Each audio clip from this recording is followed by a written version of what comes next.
4 दिसंबर 1971 की वो रात, जहां सिर्फ 120 भारतीय सैनिक 2000 से ज्यादा दुश्मन सैनिकों और दर्जनों टैंकों के सामने खड़े होने वाले थे।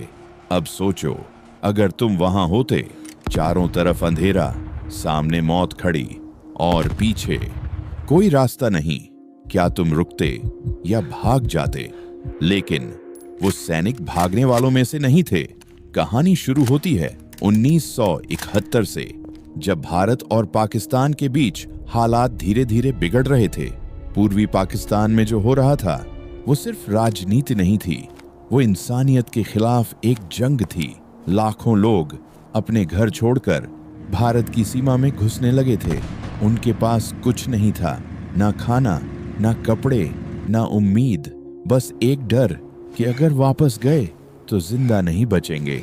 भारत ने ये सब देखा और चुप नहीं बैठा। फैसला हो चुका था, अब जंग होगी।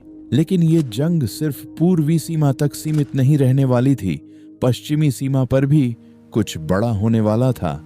राजस्थान का रेगिस्तान, जहां दिन में तपती आग जैसी गर्मी और रात में हड्डियां जमा देने वाली ठंड होती है, वहीं कहीं एक छोटी सी पोस्ट थी, नाम लोंगवाला।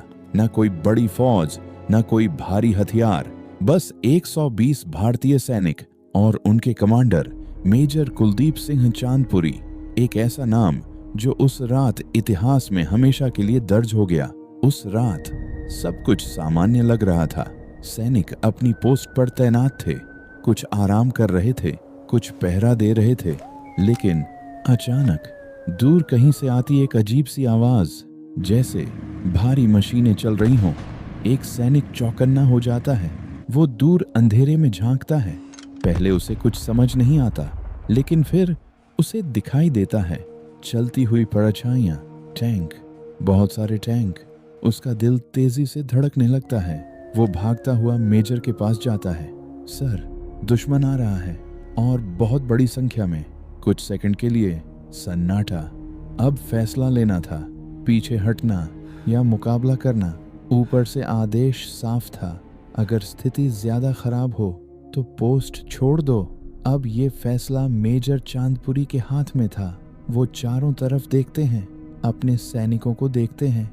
उनकी आंखों में डर नहीं, जुनून था। और फिर वो कहते हैं, हम यहाँ से नहीं हटेंगे, हम यहीं लड़ेंगे। ये फैसला आसान नहीं था, क्योंकि सामने जो आने वाला था वो किसी भी आम इंसान को तोड़ सकता था।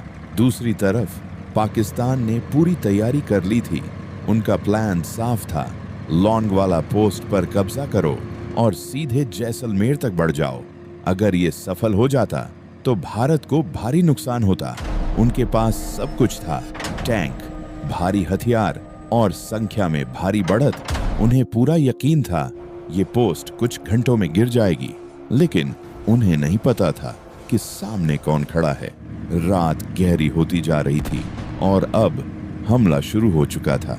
टैंकों की आवाज, गोलियों की बौछार और चारों तरफ उठती रेत।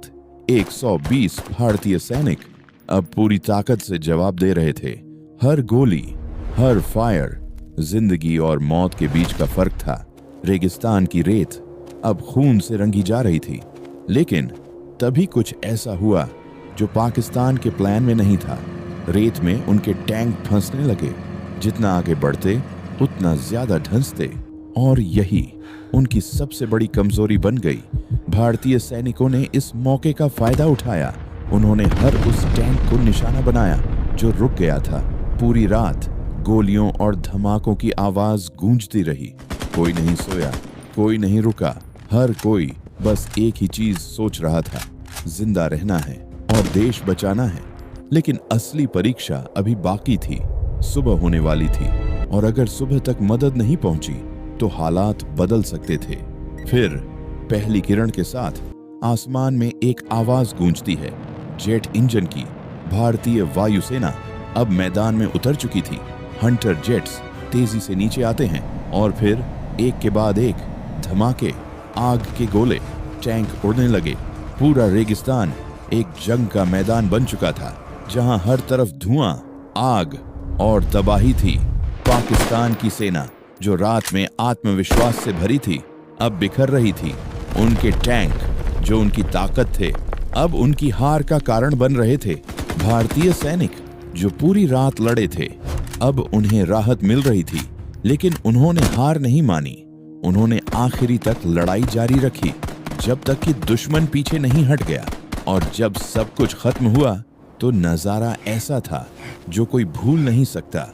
जले हुए टैंक, टूटी हुई मशीनें और चारों तरफ फैली खामोशी। लेकिन उस खामोशी के बीच एक चीज अब भी खड़ी थी, लोंगवाला पोस्ट।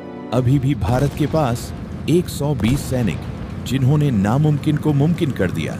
ये सिर्फ एक जीत नहीं थी, ये एक संदेश था कि हिम्मत संख्या से बड़ी होती है, कि अगर इरादा मजबूत हो तो हालात मायने नहीं रखते।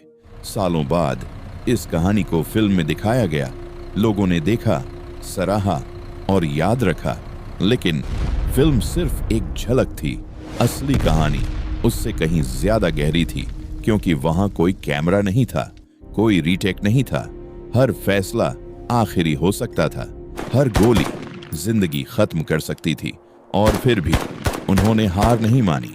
आज भी जब उस जगह पर हवा चलती है तो ऐसा लगता है जैसे वो रात अब भी वहां जिंदा है, जैसे वो सैनिक अब भी वहां खड़े हैं, रेत के उस पार देखते हुए, तैयार हर उस खतरे के लिए जो देश की तरफ बढ़े। ये कहानी सिर्फ युद्ध की नहीं है, ये कहानी है हौसले की, फैसले की और उस जज्बे की जो इंसान को असंभव करने की ताकत देता है।